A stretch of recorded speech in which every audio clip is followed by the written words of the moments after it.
உங்களுக்கு நிம்மதி உண்டாகுவதாக. தேவனுடைய இரக்கங்கள் அதிகமாவதாக. தேவன் என்ன சொல்கிறாங்கன்னா, மரியாளே பயப்படாதே, நீ தேவனிடத்தில் கிருபை பெற்றாய். இந்த வசனத்தை தான் தேவன் உங்களுக்கு கொடுக்குறாங்க. கொஞ்சம் கூட நினச்சி பார்க்காத நன்மைகள் உங்களுக்கு கொடுக்க போகிறாரு. தகுதி அடிப்படையில் இல்லை, கருணை அடிப்படையில் அவர் கொடுக்க போகிறாரு. இரக்கங்கள் அடிப்படையில் உங்களுக்கு ஒரு சிறந்த நன்மைகள் வச்சுருக்காரு. அது இது உங்களுக்கு தான் அந்த மாதிரி ஒரு சிறந்த நன்மைகள் வச்சுருக்காரு. உங்களை விட வேறு யாரும் தேவன் பார்வையில் தகுதியாக இல்லை. நல்லதை எடுத்து வச்சுருக்காரு. யாருக்கும் கொடுக்க மாட்டார், உங்களுக்கு தான் கொடுக்குறாரு. நீங்கள் அதற்கு கொஞ்சம் கூட ரெடியாக இல்லைனா கூட அவர் உங்களை தகுதிப்படுத்துவார். சரிங்களா? தகுதி அடிப்படையை வச்சு பார்த்து கொடுக்கல, கருணை, அவருடைய இரக்கங்கள், கிருபைகள், அதை வச்சு உங்களுக்கு கொடுக்குறாரு. கொஞ்சம் கூட நினச்சி பார்க்காத நன்மைகள் உங்களுக்கு வருது. ஆனால் அவர் தகுதிப்படுத்திடுவார். உங்களாலே நம்ப முடியாமல் போயிடும். இதுவாக நம்மளுக்கு கிடச்சதுன்னு அப்படி கொடுக்க போகிறாரு. சரிங்களாங்க? சாமுவேல் தீர்க்கதரிசி இவன் தான் ராஜா, இஸ்ரவேல் நாட்டுக்கு ராஜான்னு அவனை எண்ணெய் வச்சு தலையில் ஊற்றி அபிஷேகம் பண்ணி நீ தான் ராஜான்னு சொல்லிடுறான். சவுலை பார்த்து சொல்லிடுறான் சாமுவேல் தீர்க்கதரிசி. சவுலுக்கு பயங்கர பயம். என்னடா அது, எனக்கு ஒன்றுமே தெரியாது, நானே கழுதையை தேடி வந்தா நீதான் ராஜா நீதான் ராஜானா என்ன பண்ணுறது சொல்லிட்டு ஓடி போய் ஒளிஞ்சுக்கிட்டான். தேவன்கிட்ட, கர்த்தர்கிட்ட எல்லாரும் விசாரிக்கிறாங்க அவன் எங்கே இருக்கான்னு.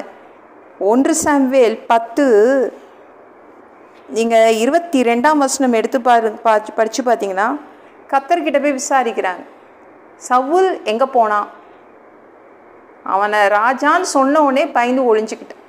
இன்னைக்கு கர்த்தர் சொன்னார், அவன் தளவாடங்களில் இருக்கிற இடத்துல ஒளிஞ்சிட்ருக்கான். அப்படின்னா இந்த ஜாமான்லாம் வச்சுருப்பாங்களே, மூட்டை முடிச்சுங்க வைக்கிற இடத்துல அவன் ஒளிஞ்சிட்ருக்கான், போய் பிடிச்சிட்டு வாங்க அப்படின்னு சவுலை பிடிச்சிட்டு ஜனங்கள் மத்தியில் சாமுவேல் தீர்க்கதரிசி நிறுத்தினான். பயந்து ஒளிஞ்சுக்கிட்டான். எல்லாரும் நிற்கும்போது சவுல் பயங்கர ஹைட்டில் இருக்கான், மற்றவங்க எல்லாமே அவன் தோலுக்கு கீழே தான் இருக்காங்க. அப்போ சாமுவேல் தீர்க்கதரிசி என்ன சொல்கிறான் பாருங்களேன். 1 சாமுவேல் 10:24.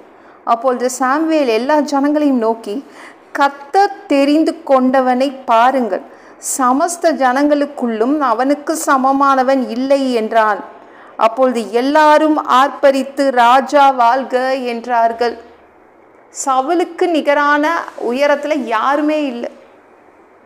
அந்த சவுலுக்கு அதுவே அவனுக்கு ஓகே அந்த பதவியை ஏற்றுக்கணும் தோணிடுச்சு. சாமுவேல் தீர்க்கதரிசி எல்லா மக்கள்கிட்டையும் சொல்லும்போது மக்கள் எல்லாரும் அவ்வளோ சந்தோஷப்படுறாங்க. இவ்வளோ உயரமானவன் நம்ம இஸ்ரவேல் நாட்டில் இருக்கானான்னு சொல்லிட்டு அவனை அப்படியே பார்த்தவொடனே ராஜா அதாவது அந்த உருவ அமைப்பிலேயே அவனுக்கு அந்த தகுதி இருந்துச்சு சவுலுக்கு.